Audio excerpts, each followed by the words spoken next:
The story begins with a boy named Adam Harrison, a quiet, unassuming 13-year-old who has learned to navigate the brutal social landscape of middle school by keeping his head down and his mouth shut. Every single morning, he would pull on his clothes, grab his backpack, and walk into the hallways with a knot of dread tightening in his stomach, because he knew that waiting for him around the next corner were Tony and his gang of merciless bullies. They called him Snitch because he once told the truth to a teacher, a sin they never allowed him to forget, and they called him Spaz and Mop Top because of his shaggy, unruly hair and his complete inability to fit in. They stole his belongings, shoved him into garbage cans, and laughed with that hollow, cruel laughter that only middle school tormentors can truly perfect, and Adam took it all without fighting back because he had long ago accepted that this was simply his lot in life. His only refuge was his mother, Shelley, a kind but wary woman who worked hard to provide for them and who always seemed to carry a deep, unspoken sadness in her eyes. And the only tangible link he had to the father he had been told was dead was a worn, faded hat that he wore everywhere, as if it could shield him from the cruelty of the world.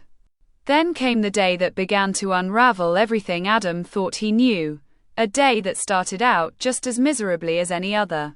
Tony and his cronies cornered him in the schoolyard, taunting him mercilessly, and when Adam tried to escape, they grabbed his precious backpack and hurled it into the highest basketball hoop just to watch him squirm. When he finally managed to retrieve it and got home that evening, his mother took one look at the sticky, tangled mess in his hair, gum. They had stuffed gum into his hair again, and sat him down with a pair of scissors to chop it all out. She was gentle, but her hands trembled as she worked. And Adam saw a flicker of something profound and troubling in her expression that he couldn't quite decipher. He went to bed that night feeling defeated, worthless, and utterly alone. But in the deepest hours of darkness, something inside him began to change. He woke with a start, his scalp prickling and burning as if his skin were on fire. And when he stumbled into the bathroom and flicked on the harsh fluorescent light, he nearly screamed out loud. His hair, the very hair his mother had just hacked off, had grown back overnight, thicker and longer and wilder than ever before. His feet, which had always been a little too big for his shoes, had burst through the ends of his sneakers, leaving shredded rubber and torn fabric in their wake. Everything sounded impossibly loud, from the distant hum of the refrigerator to the creaking of the house settling around him. And he was absolutely terrified, unable to comprehend the bizarre and frightening transformation that was overtaking his own body. The very next day, after another brutal suspension from school for the crime of simply being beaten up, Adam came home early and discovered something hidden in the basement that would shatter the entire foundation of his world. Buried behind dusty boxes and old furniture, tucked away as if they were dangerous contraband, was a box filled with letters, all written in the same handwriting, all signed with a name he had been told never to utter again. They were from his father, and the postmarks were dated within the last few weeks, not decades ago, which meant that the man he had mourned his entire life was very much alive. His heart hammered against his ribs as he devoured the words on the pages, reading about how his father asked about Adam's life, about school, about everything. And a blinding wave of betrayal and furious confusion washed over him. When his mother came home, he confronted her with the letters in his trembling hands, his voice cracking with a pain he had never known he could feel. Shelley broke down, the tears streaming down her cheeks as she finally revealed the monstrous secret that had haunted their family since before Adam was even born. His father was not dead, and he was not a normal man. His father was Bigfoot, the legendary creature of myth and folklore. a gentle giant who had been hunted by a ruthless pharmaceutical corporation called HairCo that wanted to dissect his DNA to create a miracle hair growth formula. Bigfoot had disappeared into the wilderness when Adam was just a baby, sacrificing everything, including his family, to keep them safe from the relentless pursuit of the company's greedy CEO. A cold-hearted man named Eastman. Adam felt like his entire existence had been a carefully constructed lie, and he couldn't bear to look at his mother for another second.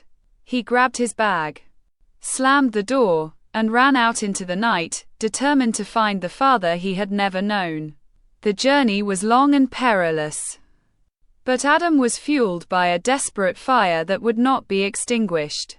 He hitched a ride with a gruff but kind-hearted truck driver, convincing the man to take him 100 miles into the middle of nowhere. And then he was dropped off at the edge of a forest so vast and dense that the sunlight barely pierced the canopy of ancient trees. He walked for hours, stumbling over gnarled roots, getting scratched by thorny bushes, and cursing his own impulsive foolishness, but he refused to turn back. Then, as the shadows lengthened and the forest grew ominously quiet, he heard rustling in the underbrush, and a massive, hulking shape emerged from the darkness. Adam screamed and scrambled backward, his heart pounding with primal terror. But the creature did not attack.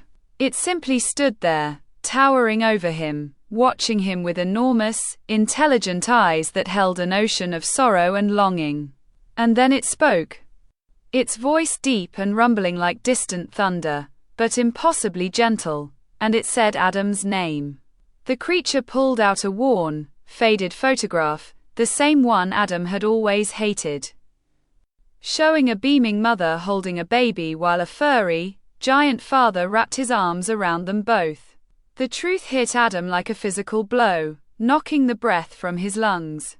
This was his father, Dr. Harrison, a brilliant medical researcher who had discovered his own shocking genetic mutation, a rare resurgence of Neanderthal traits that gave him incredible abilities, super speed, enhanced senses, rapid healing, and the power to communicate with animals, but also transformed his body into something that frightened the world.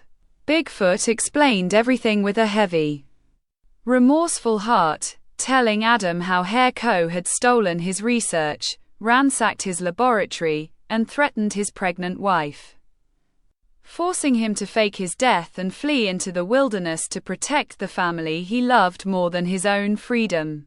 As the initial shock began to fade, Adam found himself drawn into his father's hidden world, a magical kingdom deep within the ancient forest where animals and nature thrived in perfect harmony.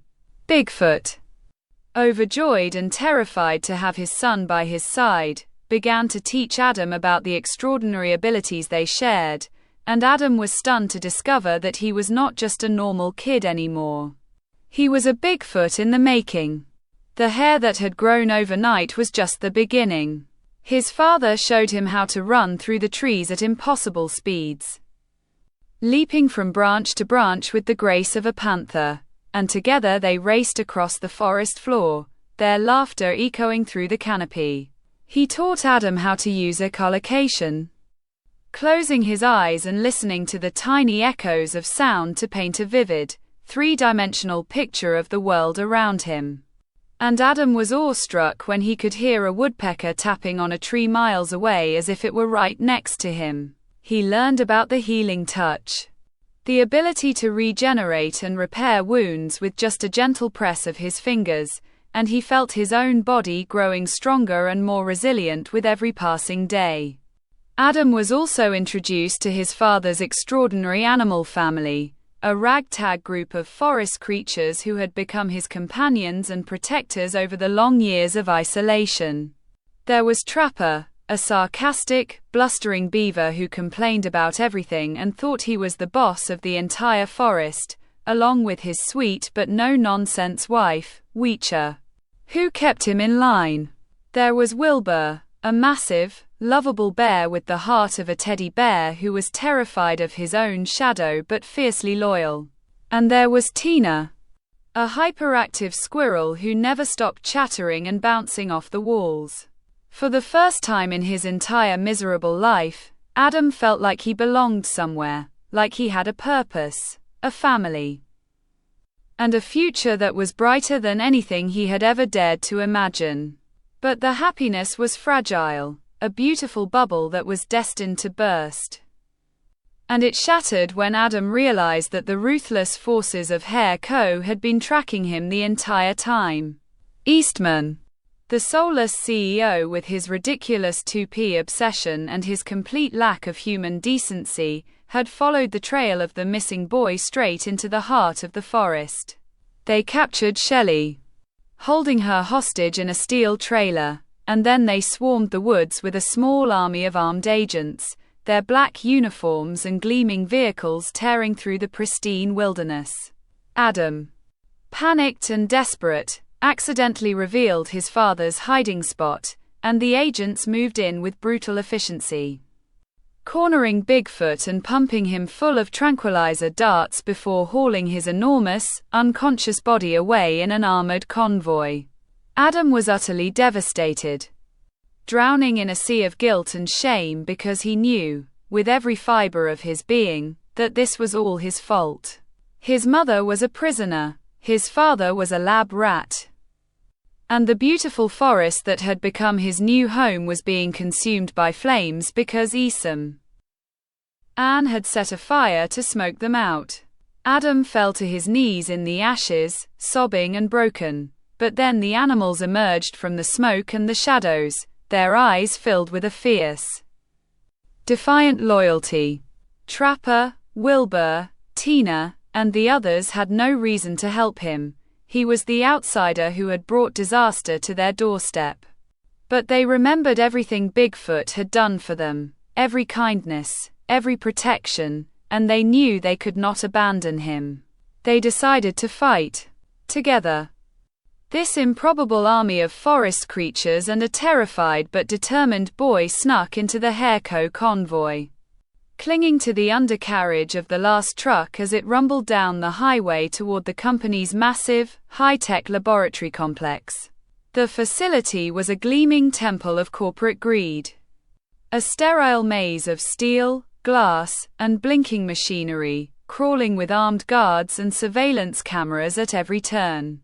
Adam led the charge with a newfound, desperate courage, using his superhuman speed and his newly honed echolocation skills to navigate the labyrinthine hallways without being detected. The animals created absolute, glorious chaos. Trapper hacked into the main security system, triggering false fire alarms that sent agents scrambling in every direction. Wilbur used his immense, bear-like strength to smash through reinforced walls and heavy steel doors, clearing a path for the others. Tina caused havoc in the ventilation ducts, dropping down to startle guards and steal their weapons, and Steve, a grumpy but highly accurate woodpecker, took out surveillance cameras with deadly precision, leaving the facility blind and stumbling. They freed every captive animal they could find, flooding the pristine corridors with panicked lab monkeys, screeching parrots, hissing snakes, and even a few confused, bleating goats. The entire facility descended into a riotous, glorious pandemonium, and in the midst of the chaos, Adam fought his way to the central laboratory, the heart of Eastman's monstrous operation. And there he found his father, weak, strapped to a cold metal table, his magnificent fur matted and thin, his eyes glassy and unfocused from the relentless experiments. Bigfoot tried to send Adam away, begging him to run, to save himself, but Adam planted his feet, squared his shoulders, and declared with a fierce, unwavering love that either they escaped together, or he would reveal his own Bigfoot genes to Eastman. He would trade himself for his father, no questions asked. Moved by his son's incredible courage and devotion, Bigfoot found the strength to fight back, and the final showdown was nothing short of epic and terrifying. Eastman cornered them on a high, precarious catwalk high above the facility's main reactor, his face twisted with greed and pure, unadulterated rage.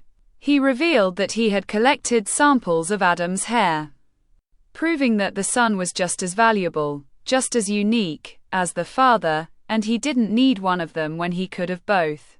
The desperate battle that ensued was a blur of speed, strength, and sheer willpower, with Adam and Bigfoot working in perfect, synchronized harmony against Eastman and his remaining security team. Bigfoot used his healing powers to revive himself after a brutal, devastating attack, and together they managed to destroy the lab's main reactor, sending the entire facility into a catastrophic meltdown. Alarms blared, sparks flew, and the ground shook beneath their feet as the building began to collapse around them. In the final, chaotic moments, Eastman lost his balance on the catwalk and fell, screaming, into the abyss below, presumably to be arrested by the police who had finally been alerted to the raging inferno. Adam and his father helped the animals escape through a service tunnel, bursting out into the cold, fresh night air, coughing and gasping but alive, free at last. They returned to the smoldering remains of their forest home, where Shelley was waiting, having been freed by the animal uprising. The family reunited in a tearful, desperate embrace, holding each other tightly. No more secrets, no more lies, no more hiding. Bigfoot promised, with tears streaming down his furry cheeks, that he would never run again, that they would face whatever came together as a family, and Shelley, her face shining with relief and joy, kissed her husband for the first time in 13 long, lonely years. From that day forward, Adam's life was completely, beautifully transformed. He went back to school, walking through the familiar hallways, but he was no longer the same timid, frightened boy who had slouched through those doors just weeks before. He walked with his head held high, his wild hair flowing freely, his feet swelling comfortably against the confines of his shoes, and a quiet, unshakable confidence radiating from his very core. Tony and his gang tried to corner him again, sneering and calling him names, but this time, Adam didn't flinch. He didn't cower. He calmly warned them to walk away, and when they refused, he raised his fingers to his lips and let out a piercing whistle. From the bushes outside the schoolyard, Wilbur the giant bear emerged with a terrifying, earth-shaking roar, flanked by Trapper the beaver, Tina the squirrel, and a swarm of chattering, angry woodland creatures. The bullies screamed in absolute terror and ran for their lives, and Adam just stood there, laughing with pure, unadulterated joy. One of the quiet girls in his class, a girl who had always ignored him, shyly approached him and asked if she could walk to school with him, her eyes wide with curiosity about his story, about this strange, wonderful, confident new boy he had become. Adam smiled, his shoes already starting to bulge and burst at the seams, and told her he would explain everything along the way. He had made a real friend, a genuine connection, and he wasn't afraid to be himself anymore. He was the son of Bigfoot, and that wasn't a curse or a burden. It was the greatest gift he could have ever received. The story ends not with sadness or fear, but with warmth and laughter, with the Harrison family gathered around their breakfast table in the heart of the beautiful, regrowing forest, surrounded by their wild, noisy, wonderful animal family. Trapper was arguing loudly with Wilbur over a bowl of berries, Tina was bouncing off the walls with manic energy, and the baby raccoons were trying to eat the tablecloth. Adam looked around at the beautiful, chaotic, loving mess that was his new life, and he knew, deep down in his heart, that he had finally found exactly where he belonged, with a father who was a hero, a mother who was a warrior, and a future that was brighter and more extraordinary than he had ever dared to dream.